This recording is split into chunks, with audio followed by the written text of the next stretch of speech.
या बातमीचे प्रायोजक आहेत हॉटेल फानूस, शाखा number 2, SRPF camp petrol pump शेजारी, सोलापूर। सोलापुरातील सर्पमित्र आणि डॉक्टरांनी कौशल्य आणि सर्पपणाचे उल्लेखनीय प्रदर्शन करून नुकतेच वेगवेगळ्या घटनांमध्ये 2 सर्पदंश झालेल्यांचे प्राण वाचवले आहे। या घटनात सर्पमित्र आणि सर्पदंश आणीबाणीच्या व्यवस्थापनात डॉक्टरांची महत्त्वपूर्ण भूमिका अधोरेखित करतात। पहिल्या घटनेत आचलेर गावात 45 वर्षीय जगन्नाथ पटणे यांना नागाने दंश केला। या घटनेची माहिती सर्प अभ्यासक राहुल शिंदे यांना कळवली। शिंदे यांनी तातडीने फोनवर प्रथमोपचार सांगितलं आणि पटणे यांना तातडीने जवळच्या प्राथमिक आरोग्य केंद्रात नेण्याचा सल्ला दिला। तासाभराच्या अवधीनंतर सिव्हिल हॉस्पिटलमध्ये आल्यावर पटणे यांना श्वास घेण्यास त्रास होणे आणि न्यूरोटॉक्सिसिटीसह गंभीर गुंतागुंत दिसून आली। सर्प अभ्यासक शिंदे यांनी सापाची ओळख पटवून दिल्याचे उपचारास गती मिळाली। राहुल शिंदे आणि त्यांचे सहकारी अनिल आलदार आणि श्रीकांत बनसोडे समर्पित वैद्यकीय कर्मचाऱ्यांना जलद आणि समन्वय प्रयत्नामुळे पटणे काही तासातच स्थिर झाले आणि धोक्याबाहेर आले आहे।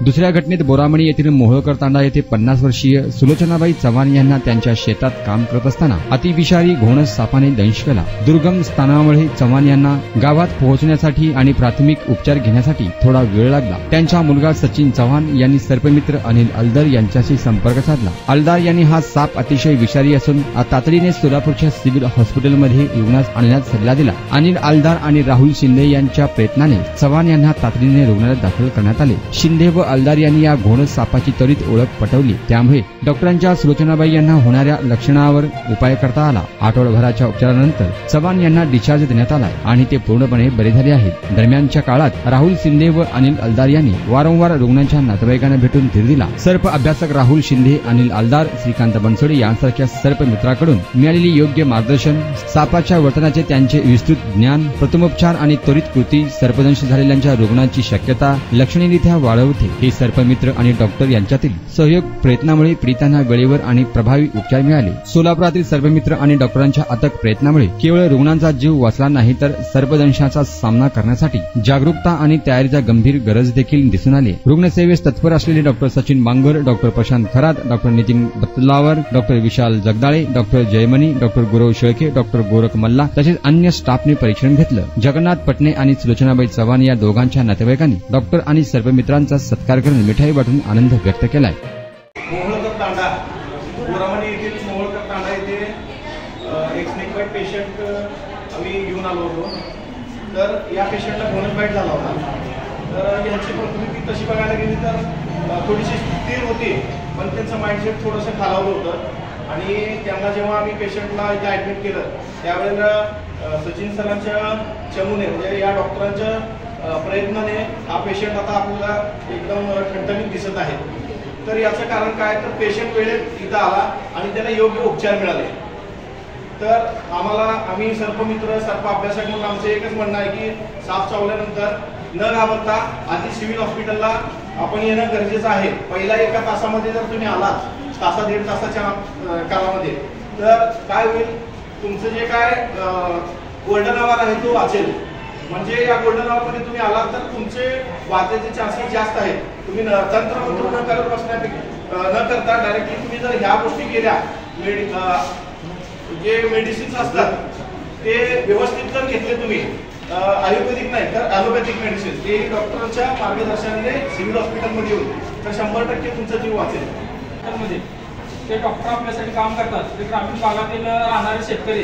आता हे जे महिला आहेत शेतामध्ये काम करत असताना त्याला साप चावला, तो साप रसाच भरपूर होणं जातीचा होता आणि त्यांनी इथं आल्याच्या नंतर त्यांची अवस्था एवढी बिकट होती, त्यांच्यासोबत आलेले कमीत कमी एक 30-40 महिला असतील, तर सगळे अशा पद्धतीने रडत होते। ते बघून आम्हाला पण त्या पद्धतीचं हे होत होतं, पण त्यांना सगळ्यांना आम्ही एकच सांगितलं की पेशंट सिव्हिलपर्यंत आला तर तो कधीही मरणार नाही, तो जिवंतच घरी येणार आहे। काय तर त्या पद्धतीनं आपण डॉक्टरांच्या मदतीनं त्या पेशंटला आज व्यवस्थित आपण घरी पोहोचवतोय आणि त्या डॉक्टरांचा आपण सन्मान करतोय, ज्यांनी आपल्याला व्यवस्थित मार्गदर्शन करून आपल्या पेशंटला घरी पोहोचवलेला आहे। काय त्याच्यासाठी आम्ही डॉक्टरांचा सन्मान का करतोय, कारण केलं पण पाहिजे, कारण की डॉक्टर एक आपल्यासाठी देव असल्यासारखंच आहे। काय कारण जेव्हा पेशंट येते तेव्हा आपण देवाला बोलवू पण माणसाला जिवंत करा, हे आपण भावना ठेवतो।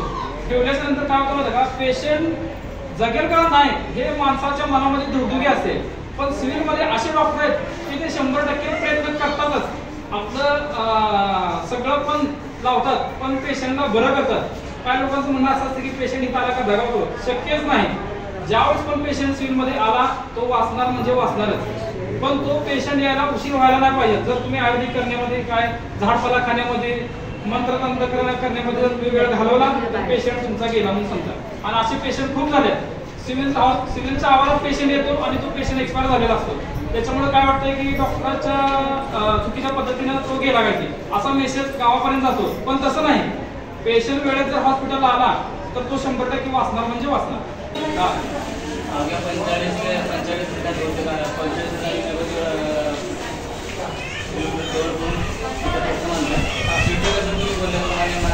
नातेवाईक घाबरले माणूस आले की मी आलेल्या सुरुवातीला जे सुरू करतो त्यांना आलेल्या माझ्याकडून विचारणा केली की सर आपल्याकडे आपल्याकडे सगळ्या आपल्या औषधांच्या सगळ्या अवेलेबल आहेत. सरांनी मला आपण एकदा सांगितलं होतं की 100% आपल्याकडे सगळ्या औषधांच्या आपल्याकडे अवेलेबल आहे. तुम्ही फक्त आम्हाला सहकार्य करा. बाकी तुमच्या पेशंट आम्ही हे देतो. तर शेवटी कसं रात्री 12 वाजता मला एका डॉक्टरांचा मध्ये मेसेज आला होता की या स्लीपरचं कशा प्रकारे काय असं काय इफेक्ट होत होतो. त्यामुळे कसं भीती वगैरे होते सगळं होतं. मी एवढ्या मध्ये या डॉक्टरांचे भाऊचे गोळ्या त्यांच्या योगाने अनिल सर आणि राहुल सर रात्री 9च्या दरम्यान आलो नाही. त्याने म्हणजे आम्हाला ही सहानुभूती दिली ती म्हणजे माणसामध्ये जे एनर्जी पाहिजे एनर्जी हवी असते एनर्जी ती एनर्जी त्यांनी दिले. त्यामुळे त्यांचं मी आभार मानतो आणि सर आपलं सर्व कार्य दिल्याने मनापासून आभार मानतो. तुमच्यामुळे आता माझी मोठी आज सुखरूप घरी जाऊ शकते.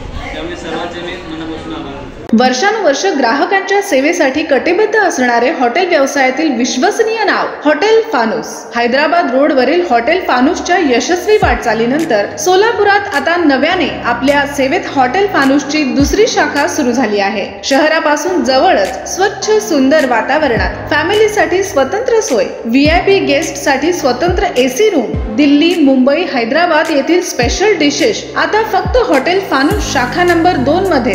या पहा जेवणाचा आस्वाद घ्या. व्हेज नॉनव्हेज सह विविध प्रकारचे डिशेस, तेही तुमच्या बजेटमध्ये. फक्त हॉटेल फानूस शाखा नंबर 2 मध्येच. आमचा पत्ता SRPF कॅम्प पेट्रोल पंपा शेजारी, बिजापूर रोड, सोलापूर. संपर्क 98 90 16 47 15 99 75 61 43 17.